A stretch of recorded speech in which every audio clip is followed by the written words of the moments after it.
I'm Sydney Ashland, and I'm an executive coach and trauma-informed consultant. Today, I want to talk about something I see all the time in high-performing professionals and entrepreneurs. They ask me, is this ADHD? Is this anxiety? Why can't I just get organized and follow through? But often, the real question underneath is, what role is trauma playing in all of this? And here's what most people don't realize. Trauma doesn't just come from a single event or a car crash. It can come from years of chronic stress, emotional neglect, medical burnout, or relationship trauma where you don't feel safe to be yourself. And when trauma lives in the body, it hijacks your brain's ability to focus, plan, organize.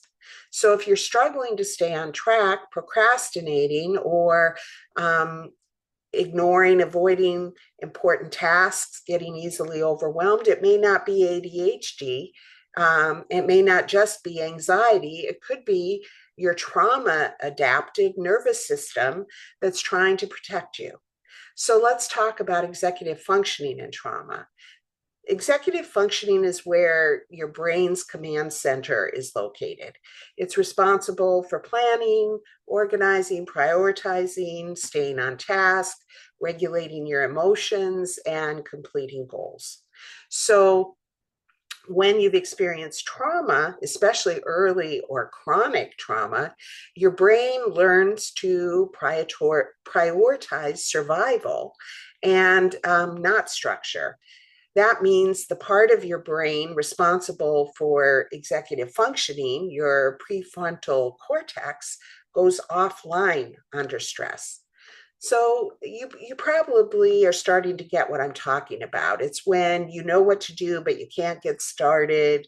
Your mind goes blank when it's time to perform. You swing between over-functioning and shutdown, or you beat yourself up for being inconsistent. That may not be laziness.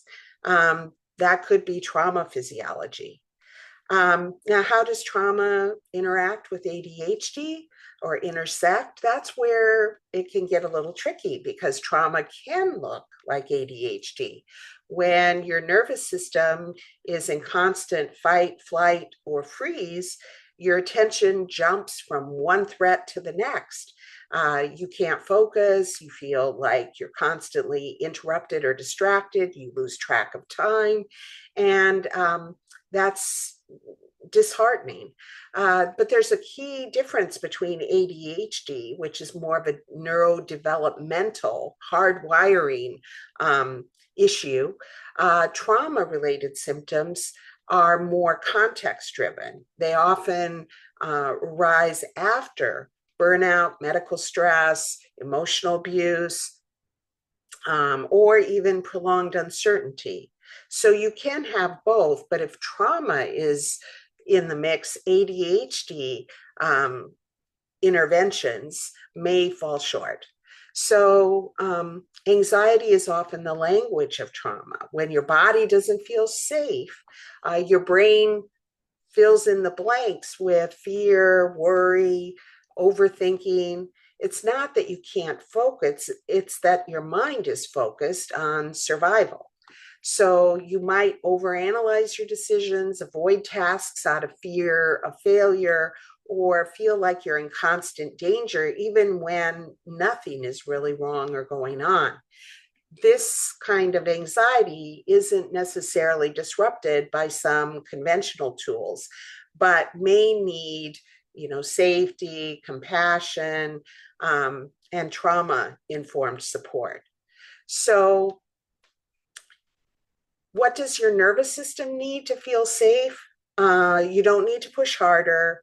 You need to feel seen, understood, supported, safe in the full context of your experience. And that's what I offer through my coaching sometimes, because healing begins when we stop pathologizing ourselves and start listening to the wisdom beneath our struggles, when we do a little deeper dive into exactly what the issues are.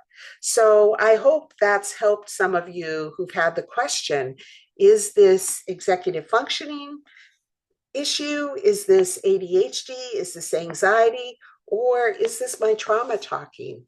And the simple answer is sometimes you have to dig a little bit to differentiate. I'm here to help and support, so reach out.